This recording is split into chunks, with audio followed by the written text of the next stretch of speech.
तो स्वागत है आप सभी का आपके अपने YouTube चैनल बालाघाटी एजुकेशन में। हम जो है निर्देशांक ज्यामिति पढ़ रहे थे, तो निर्देशांक ज्यामिति में जो है एक सवाल 7.2 का जो है हमारा कुछ रह गया था, उसको आज जो है हम जल्दी से जो कंप्लीट करते थे। अगर आप जो है मेरे चैनल पे पहली बार आए तो इस चैनल को जो है शेयर कीजिएगा और ज्यादा से ज्यादा जो है सब्सक्राइब कीजिएगा। चलिए आगे जो है हम अपने सवाल की ओर आगे बढ़ते हैं। देखिए सवाल में क्या बोला कि बिंदु ऋण 3, 10 और 6 ऋण 8 को जोड़ने वाले रेखाखंड को बिंदु ऋण 1, 6 किस अनुपात में विभाजित करता है ना। लास्ट में जब आएगी तो हम देखेंगे कि रेखाखंड को बिंदु ऋण 1, 6 किस अनुपात में विभाजित करता है। विभाजित करता है का मतलब आप समझ गए होंगे कि हमको विभाजन वाले सूत्र से इसे हल करना है और किस अनुपात में बोल रहा है, विभाजन वाले में किस अनुपात में। इसका मतलब क्या हो गया कि आपको अनुपात यानी कि m1 और m2 का मान यहाँ पे ज्ञात करना है। तो चलिए इतनी बातें अगर आपको समझ में आ चुकी होगी तो इसमें जो है हम सवाल में आगे बढ़ते हैं। तो हमारे पास जो पहले और ये दिया है तो ए वाले को हम मान लेंगे यहाँ पे कि ऋण 3 और यहाँ 10, और जो बी बिंदु रहेगा वो दूसरे वाले को मान लेंगे 6 और 8। उसी प्रकार से अगर हम इसे नाम देते तो ये हो जाएगा x1 और y1।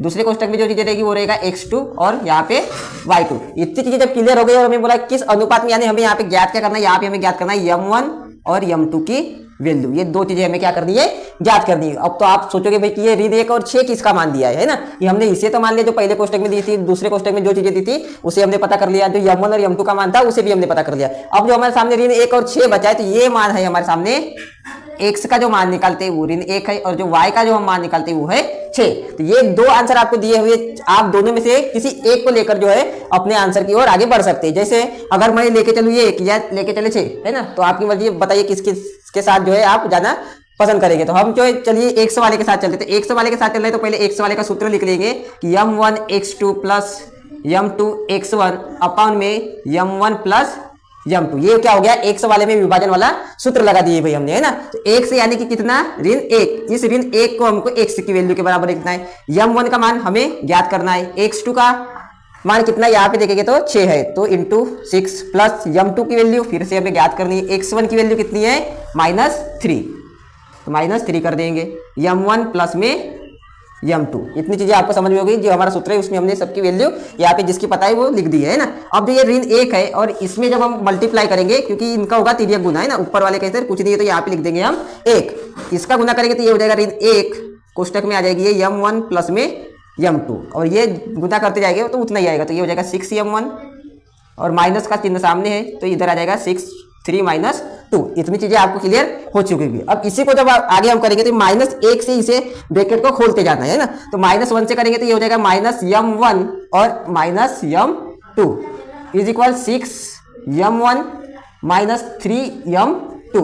इतनी चीजें आपको क्लियर हो चुकी होगी, है ना। अब हमको m1 वाले को एक साइड कर देना और m2 वाले को एक साइड कर देना, यानी इस वाला इधर आ जाएगा तो -m1 प्लस वाला है तो इधर आएगा तो माइनस में 6m1 बराबर -3m2, और ये वाला जो है माइनस में तो इससे जाएगा तो प्लस में आ जाएगा m2। तो अब इसे जब हम सॉल्व करेंगे तो क्या आ जाएगा, यहाँ पे ये हो जाएगा माइनस माइनस प्लस, यानी ये क्या हो जाएगा 7m1 और बड़ी संख्या के सामने माइनस का चिन्ह तो माइनस, बराबर यहाँ से बड़ी संख्या के सामने 3, 3 के सामने माइनस का चिन्ह तो माइनस, और ये क्या हो जाएंगे दोनों घटेंगे, यानी यहाँ पे आ जाएगा 2m2। ठीक है, इस प्रकार से आपको लिख लेनी भाई। तो हम क्या लिख सकते हैं यहाँ पे, दोनों को अगर प्लस वाली कर दे तो 7m1 बराबर 2m2, तो यह क्या हो जाएगा m1 अपॉन में m2 बराबर 2 अपॉन में 7। ये क्या हो जाएगा, हमारा अनुपात हो जाएगा। तो ये निकाल लिया हमने भाई कि ये जो बिंदु दिए हुए हैं जिसे हमने a और b माना है, जो रेखाखंड के बिंदु ऋण 1 और 6 को किस अनुपात में विभाजित करते हैं, तो वो 2:7 में विभाजित करते हैं। तो ये क्या हो जाएगा, आपका आंसर हो जाएगा। तो आशा करता हूँ कि आपको जो है ये हमने किस प्रकार से सबसे पहले समझे कि हमारे सवाल में